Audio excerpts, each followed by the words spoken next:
جو اللہ نے آپ کی قسمت میں لکھ دیا ہے وہ آپ کو ضرور ملے گا، وہ آپ ہی کے لیے ہے۔ ضروری نہیں جیسا آپ سوچتے ہیں ویسا ہی ہو۔ تمام اسباب اور وسائل اسی طرح مرتب پائیں، وقت اور حالات مختلف بھی ہو سکتے ہیں، آپ کا راستہ مختلف ہو سکتا ہے، مقصد کے حصول کے لیے آپ کو بہت سی آزمائشوں سے بھی گزارا جائے گا۔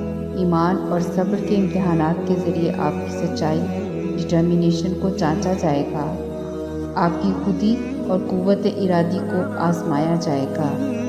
ان سب کے دوران آپ کا یقین اور خاص طور پر اللہ کی ذات پر بھروسہ کہ وہ آپ کو ضائع نہیں ہونے دے گا سب سے اہم ہے۔ آپ کو وہ ضرور ملے گا جو صرف آپ کے لیے ہے، کیونکہ وہ نعمت اللہ تعالیٰ نے صرف اور صرف آپ کے لیے لکھی ہے۔